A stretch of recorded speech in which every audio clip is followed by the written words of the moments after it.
Hello everyone, this is Jonne from Finland, the creator of the Pokitto project. First of all, let me thank all of you guys so much. We are doing great on Kickstarter. It's just been amazing that we have been able to reach the goal in 3 days, and now we're just going and rising. I'm working on the stretch goals. They will be announced soon, I hope. By tomorrow morning we will be much wiser. There are some really cool things coming.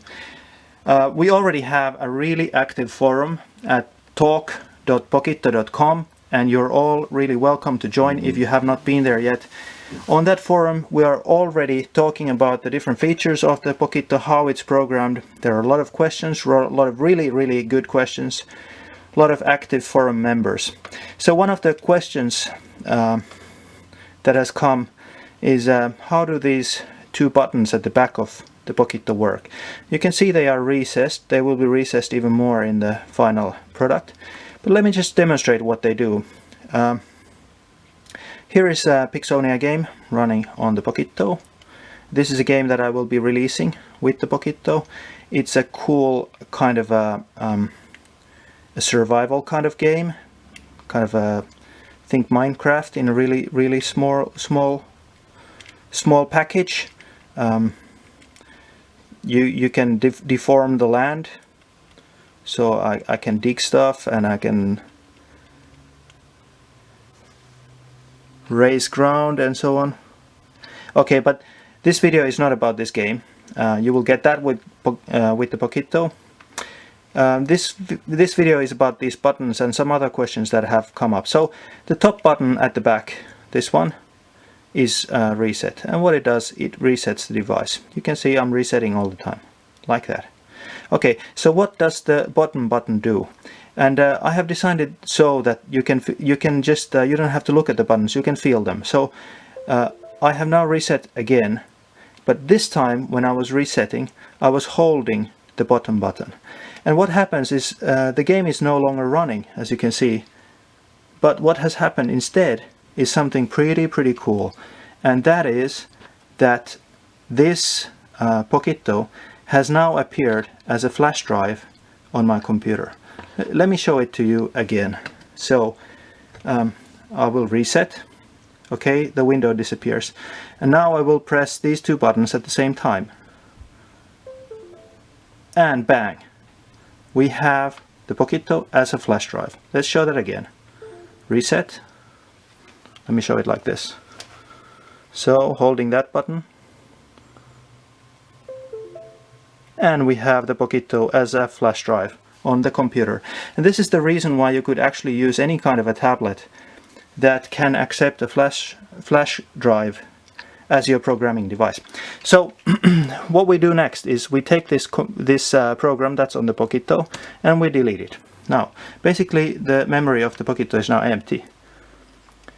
And I take something else from here, another kind of program, and I simply go to the window that is showing the Pokitto flash drive contents, and I paste. Just Ctrl V, you paste. Bam! Your Pokitto is programmed.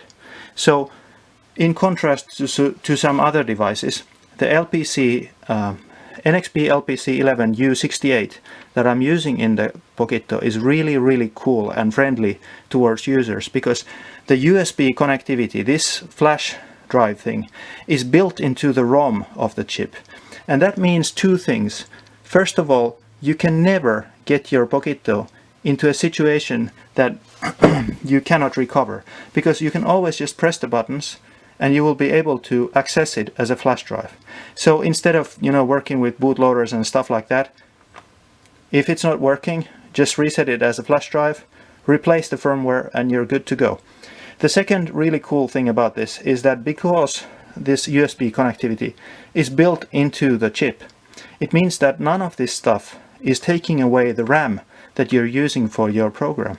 So the memory is not wasted on this USB connectivity kind of thing. So in comparison to, for example, Atmel processors, those processors always require you to have that software in the memory of the device, which means that you will have less memory for the actual program that you're making. In the NXP LPC 11U68, it's built into the chip. It's not taking any of your memory away. It's always there. You can always call it when you need it. So I have put another kind of a program inside of this little gadget here, and but it's not running yet. And the reason for that is we have not reset yet. So let's reset it. Okay, and here we have something running.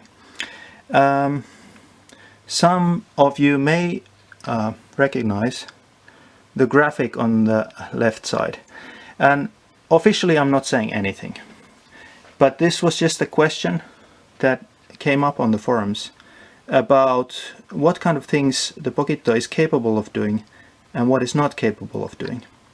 And I wanted to show you this just to say that lots of kinds of things are possible on the Pokitto.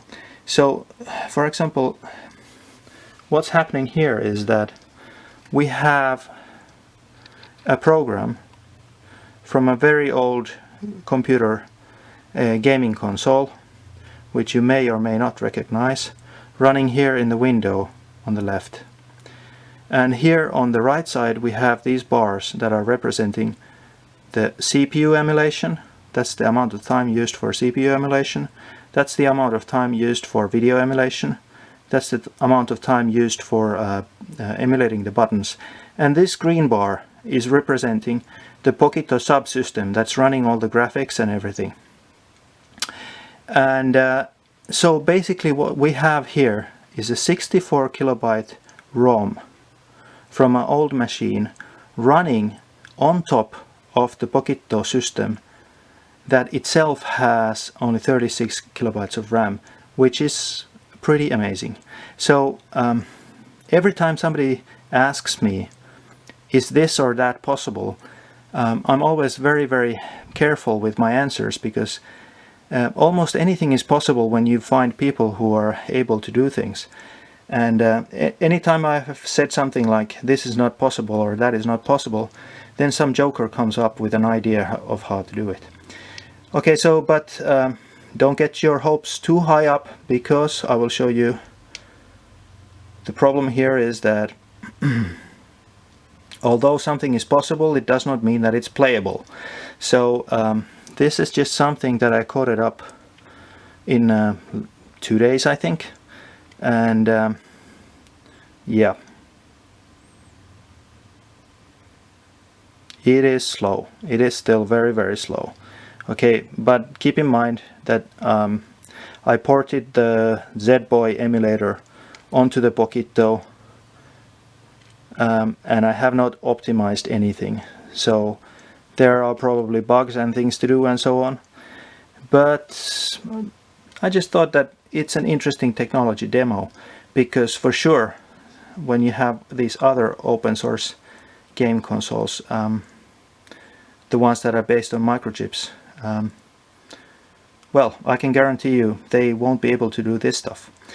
But in any case, thanks for watching. I plan on making these kind of videos for you guys to keep things interesting during the campaign. And I don't want to use too much time on these, so I will not edit these in any way. If you like them, give them a thumbs up. If you have something to comment, please come to the talk.pokitto.com forums and talk to us. Thank you so much everyone for backing me and my project, and Daniel and Tuomo and Pokitto on the Kickstarter. We are going on, let's check.